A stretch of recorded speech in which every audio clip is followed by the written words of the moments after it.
Ladies,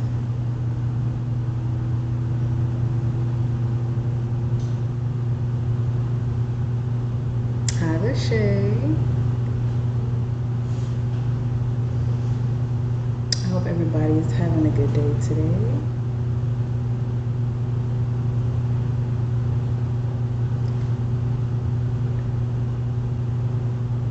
Hey Rena, how are you?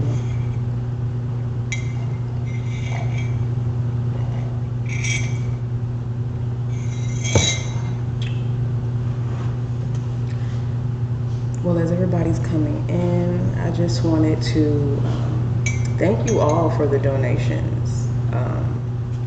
I've received a lot of donations for the Thanksgiving giveaway dinner, and if you don't know, my goal is to feed 20 families, and we have almost reached our goal so far. So I'm really excited about that. And you all know I am a fiend when it comes to helping women and single mothers, be able to enjoy their holidays, take some time out for themselves,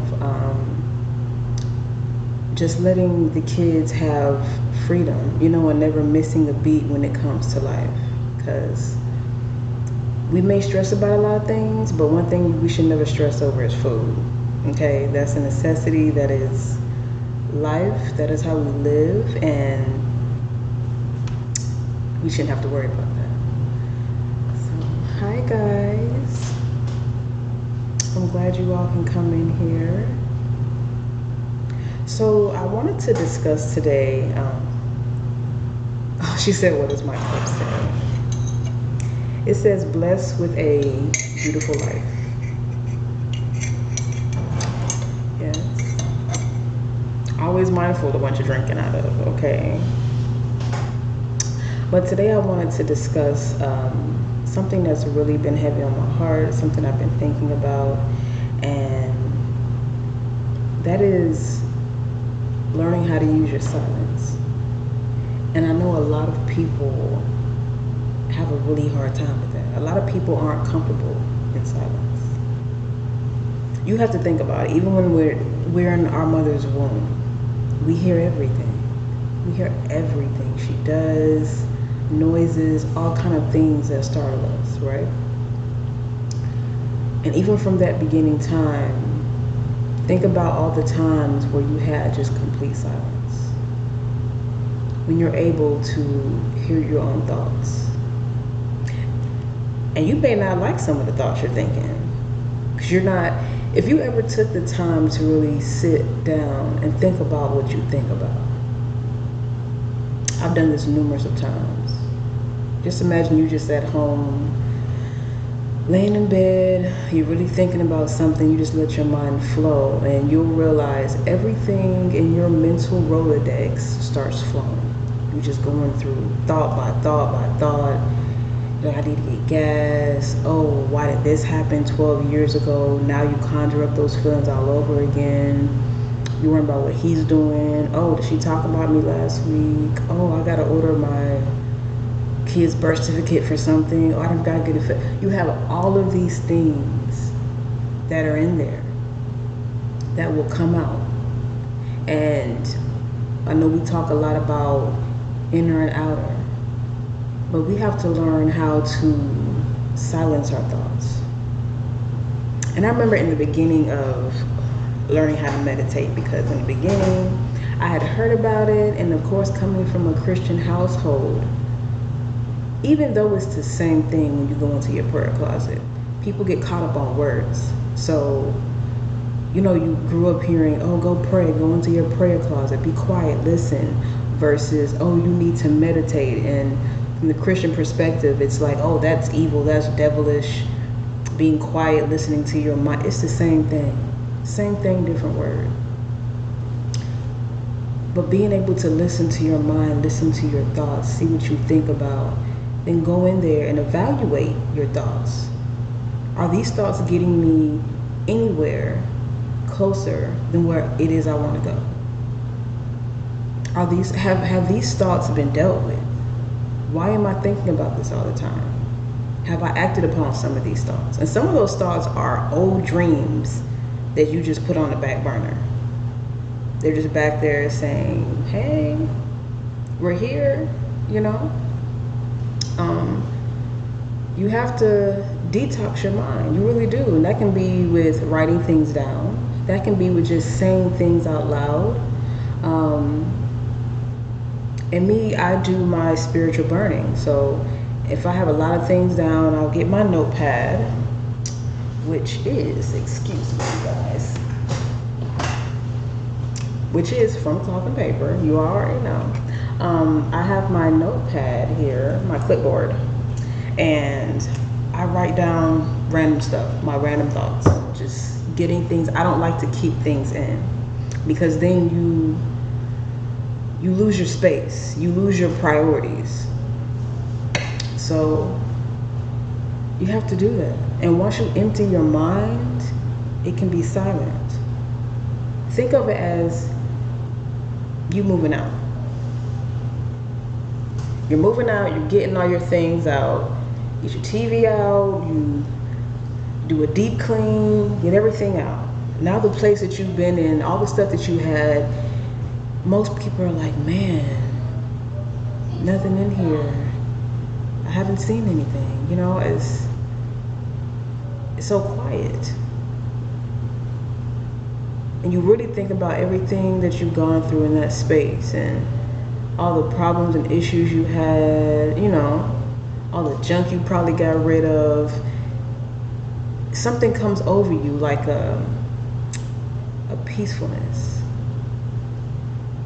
Because, you know, once you cleared all this stuff out, you're going to a new space, and you're not going to take, most likely, what you should be doing, you won't take anything that is energetically connected to anything negative.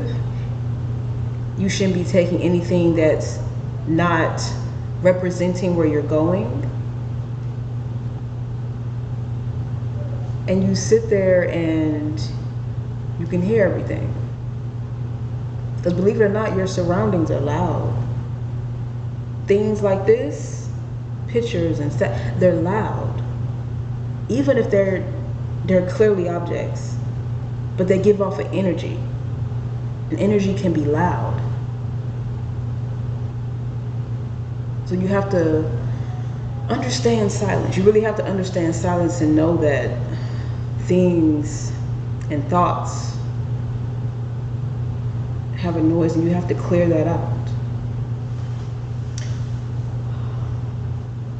I'm looking at my phone too, so I'm not all in the screen, but somebody said, what if you can't handle your silent thoughts?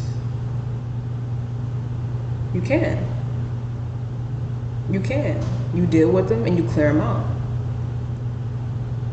They can be scary, because then you'll sit there and you'll really see what you think about. You like, are my thoughts really worth something? Like, are they really worth me sitting here stressing? Like, is this what I really think about? This? Like I said, when I first tried meditating and they told me, clear your mind. If you have thoughts come in, clear them out. Once I was silent and I start sitting there with my eyes closed, meditating and thinking, I was like, all these thoughts came. And I was like, where is this coming from? Like, why am I thinking about that? Like, why is that even on my mind? Why is that even in my Rolodex of thoughts?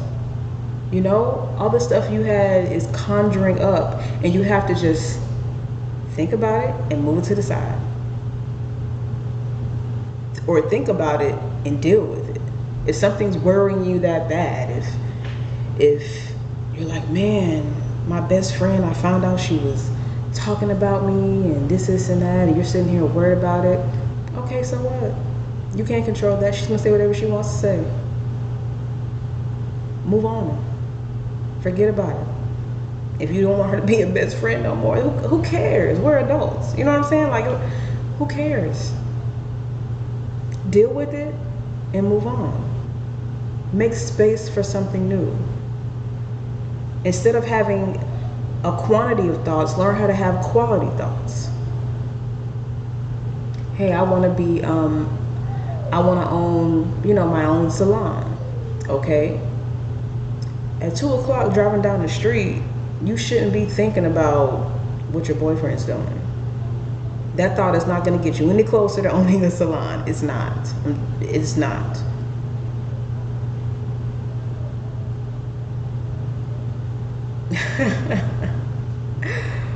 Yeah, it's not.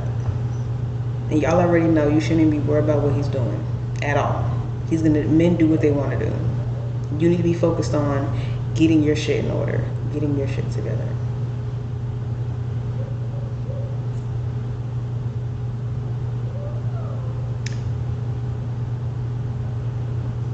Becky said,